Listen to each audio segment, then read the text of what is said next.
Hello and welcome to Rajya Sabha TV. You're watching The Big Picture and I'm your host Rajat Kane. Today is birth anniversary of the late BJP stalwart Arun Jaitley, former Union Minister and somebody who is fondly remembered as his party's go-to man. It was also an occasion where Vice President of India and Venkaiah Naidu released the book, The Renaissance Man, The Many Facets of Arun Jaitley, paying glorious tributes to Jailtley. The Vice President said, while calling him a closest friend, remembered his abilities to communicate effectively and explain even the most complex matters in simple and lucid manner.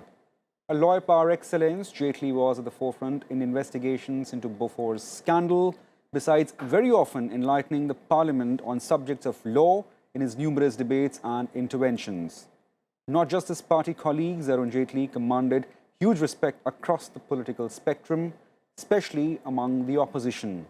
A veteran politician who passed away at the age of 66 this year had a glorious political journey that started as a student leader of the President of Delhi University Student Union and later from Jan Sangh to BJP, where he held multiple positions before rising to become one of the prominent modern-day politicians of India. So what are the facets of Arun Jaitley that shaped political discourse of India for years together? For more on this, we're joined in a studio with expert panel, Deepshika Sikarwar, Senior Editor, The Economic Times, Senior Journalist Shekhar Iyer, and A.K. Bhattacharya, Editorial Director, Business Standard. Thank you, all of you, for joining us. Mr. Bhattacharya, I would like to start with you first. How do you see Arun Jaitley as a person with wearing several hats? And we will come to his most poignant political moments later. But how is Indian politics missing him? I know this could have been the last question, but I would like to open with that. I think it could well have been the first question also. And the sense I get and I got from him was that he had the clarity of mind that was a hallmark of a very competent, renowned lawyer. And he used that clarity of mind in his discharge as a politician as well as a government functionary as a minister to great effect. And that clarity of mind informed his politics and also influenced his economics. If you thought that he was just a lawyer using politics and economics to play his role as the finance minister under the Modi government for 5 years and as a commerce minister and law minister under Mr. Atal Vajpayee, probably we will not be appreciating the role and the significance of Mr. Arun Jaitley. What he did was that being a lawyer, his quick ability to understand economic issues was par excellence. He could bring together a team with diverse opinion, and he would be able to hammer out a consensus view, even though there will be people who would disagree with him on many issues. The classic example was the GST regime that he hammered out. There were at least 2 previous governments could not get a consensus. People may say that politics came in the way, but I would say that he applied his keen sense of politics to understand that what was the real hurdle or the stumbling block in rolling out the GST. In his view, the GST was stuck because large number of states were unhappy that they were losing their sovereign power of taxing, and at the same time they were worried that their revenues would be affected. And the previous attempts on GST were all geared at giving the states some compensation, but with a finite responsibility. In a sense, that the compensation amount was limited. Now, Mr. Jaitly understood this basic dilemma that the states are suffering from, and the moment he saw that this was the stumbling block, he understood the political nature of this problem, and he announced that there will be compensation without any limit. Whatever is your loss will be taken care of. So that's the sense you get from him, that a man who understood politics and used that understanding of politics to apply on economic principles. The same thing is with insolvency and bankruptcy code, the same thing that you see. So right through his role as a finance minister in 5 years that one has seen him, you saw the very pragmatic use of politics to inform and enrich economic policies. Now, at the end of the day, you might argue that the outcomes on economic policy may not have been optimum because they're imbued with the idea of what kind of politics had to be taken care of. Right. But in a democratic setup, I thought he believed that what is possible should be attempted, even though that may not be the perfect. Deepshika, I mean, to you, not getting into the merits of the steps taken during his tenure as a finance minister, but how difficult was for Arun Jaitley as a person who has served as a leader of opposition for 5 years and then now as a finance minister and taking path-breaking reforms or certain complicated decisions? I don't think it was difficult for him at any point in time, because as a politician or as an individual as well, he had access to everybody. He was so approachable, and he was friends with everybody from not just his own party but opposition. So any step or any reform that he wanted to take, and Mr. Bhattacharya mentioned GST, he was able to reach out to opposition. While, you know, after the states agreed to, rolling out GST, once the formulation was finalized, we know what happened in the parliament. It was his own skills to reach out to the opposition leaders in the opposition parties that the constitutional amendment bill could be, carried forward in the Rajya Sabha. So for him, I think the transition wasn't at all difficult. He was the leader of opposition. He understood policy, and he was very clear on the situation at the time when he took over as a finance minister. And I remember he had told us that, the first 2 years would be needed to repair the economy, because there has been, this whole policy paralysis which needs to be repaired, and only then you will start seeing measures. And his imprint, while directly he was involved in GST or the insolvency and bankruptcy code or inflation targeted, 3 key steps taken by the Narendra Modi government in the first phase. There were others where he was indirectly involved as part of the group of ministers and all. So, and I think his main strength was that he had the perspective, and he didn't hesitate reaching out to people, even if they were from the opposition party, on any issue or any subject. So, that, I think the transition wasn't a difficult one. It was, I think, a very easy one. He was very comfortably placed there. Mr. Iyer, you've probably seen him from his early days and then becoming a famous lawyer, arguing for the Bofors case, becoming ASG, serving as ASG, and then into the Vajpayee cabinet, then becoming spokesperson of BJP, firefighter.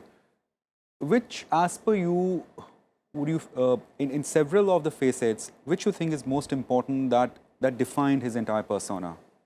See, Arun Jaitley ji brought the intellectual heft to the BJP. He was the thinking politician, and he was the connect for the thinking class. And he himself never fancied that he was a big mass leader or anything.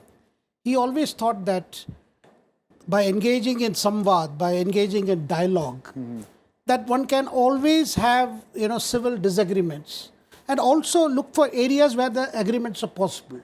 So he was the liberal face of BJP. He was in the mold of, I would say, Vajpayee and Advani ji before Advani ji undertook the Rath Yatra. And throughout his role, whether he was the leader of the opposition or whether he was one of the ministers in the Vajpayee's cabinet, his big contribution was the kind of, I would say, the intellectual quotient that was needed, whether in government policies or government approach or in the BJP's, answers to its critics. He was providing that, I would say, the thoughts and ideas that propel the BJP forward. And BJP's growth among middle class was largely can be credited to leaders like Arun Jaitley, who engaged them, engaging the professional class, engaging the bureaucracy, engaging youth. He had that ability to communicate some of the thoughts of the BJP, which were couched in, I would say, in a format which was not readily acceptable to different classes. To make it more acceptable. And he provided that. And the other part was, he never wore his politics on his sleeves. See, so long as it was inside the house, he spoke the party's point and he would marshal his facts. But once he was out of the house, he was friendly across the class, and his popularity among the media, which has been seen, is largely because he could understand what the average journalist wanted to know, and he would provide that. And above all, I think in these times, one would miss Jaitley simply because wherever there was trust deficit between the party and the people, or the party and the opposition, he filled that gap. I think that's his big role, and perhaps he would be missed more because of this. Right. Mr. Bhattacharya, how do you see Arun Jaitley as a strategist? As Mr. Iyer just pointed out, that he never fancied himself to be a great mass leader, but as a strategist, which all victories would you credit to him? Well, I have looked at him more closely as a finance minister. Okay. But as you rightly pointed out, that in conceiving strategy and giving it shape and implementing that strategy, even in economic policy making, there was no dearth of that. And I would give you one example. 2014 was the year when he became the finance minister, and oil prices had reached a sky high of around $130 or $140 a barrel, and they began dropping from that year onwards. Now, most finance ministers would probably let that oil price decrease to be passed on to the consumers and use it for political gain, in a sense that the retail oil prices would have come down. But as a finance minister, he realized that politics is probably will be more rewarding if he used it for reducing the fiscal deficit that the government had inherited from the previous government.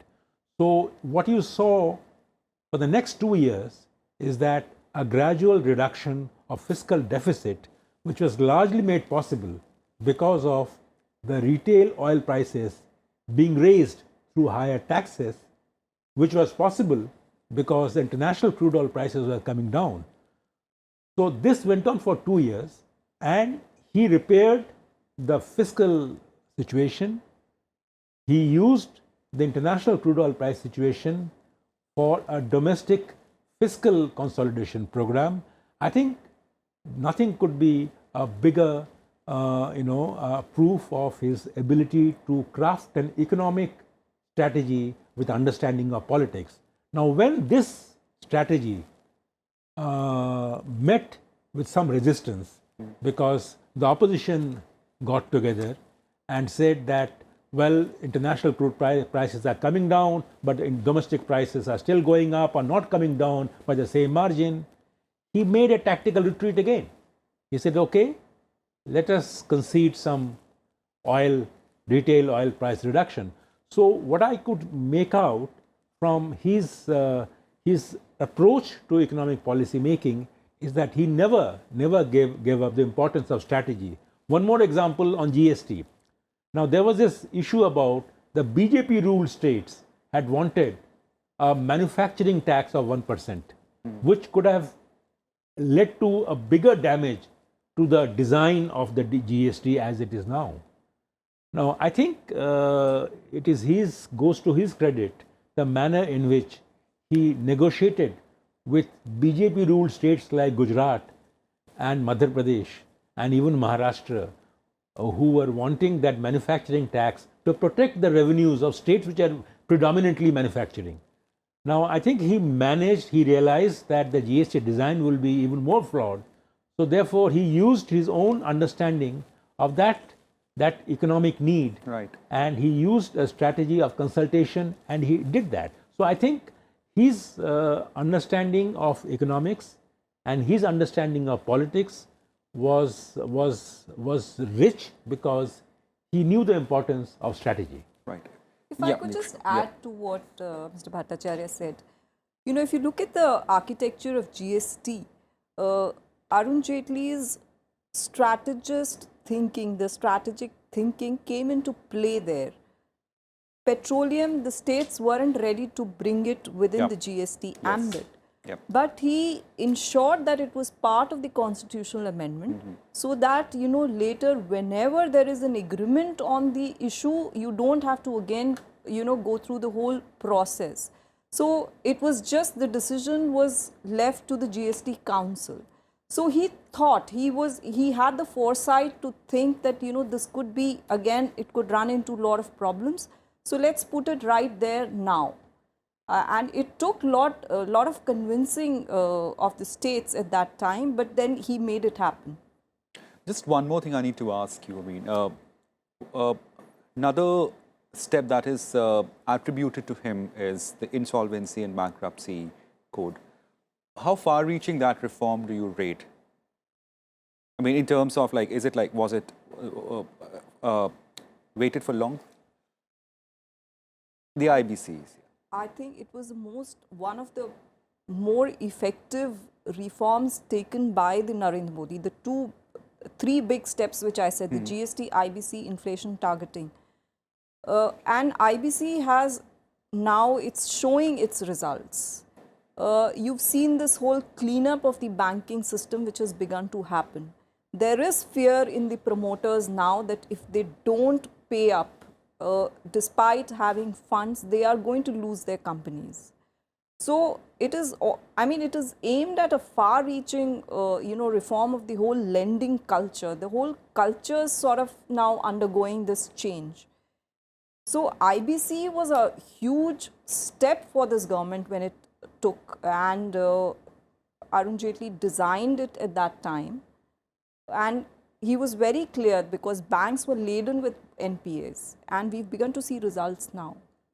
The process has undergone changes, but you know, it's really working. You know, I want to add to what Mr. Karwar said just now, that we always give credit to Insolvency and Bankruptcy Code, but we often forget that along with the Insolvency and Bankruptcy Code in 2016, June 2016, came another piece of legislation which Mr. Jaitly arranged for, was the amendment to the RBI Act, right, under which the RBI was given the power to send requests for resolution of stressed assets straight to the banks, RBI being the regulator. So my sense is that we have seen many laws of similar nature in the past. You had the Sarfazi Act, you had the Sikh Industries Companies Act. They were not that effective. Now, in Insolvency and Bankruptcy Code, of course, there was the element of time-bound nature and all that, but along with that came the amendment to the RBI Act, which actually allowed the central bank to direct commercial banks that, listen, under the provisions of the law, I am directing you to get those stressed loans resolved under the IBC. So it was once again a strategic thinking on his part that IBC alone will not help. You amend the RBI Act, also the government in the process steps back a little bit, and the central bank and the regulator gets into the act. Sir, I have to wrap up, but I need to hear from you. You mentioned that Arun Jaitley made his party more acceptable to wide array of voters. He was a consensus builder. Are we missing consensus builder in current times?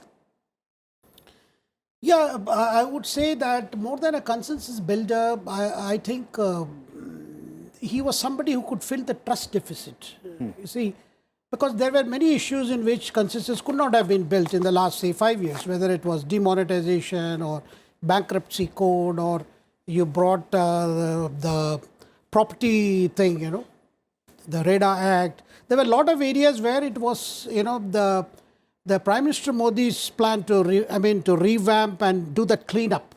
A cleanup cannot get a consensus, but a cleanup required a lot of explanation. A cleanup required clearing a lot of doubts. That's what Mr. Jaitly did, beginning from demonetization. See, his tenure saw some of the hardest decisions any finance minister has taken. But when it came to biting the bullet, he did. And in the process, he came under a lot of attacks. He came under a barrage of criticism that how Arunji could allow all this. But he always stood his ground, because that was his main thing, is he could drown the cacophony of criticism directed the government, and at the same time present the BJP's, you know, center of right view. Right. I'm afraid we have to wrap it up here. So clearly an illustrious personality and a great leader. It's two big boots to fill. Thank you for watching this edition of Big Picture.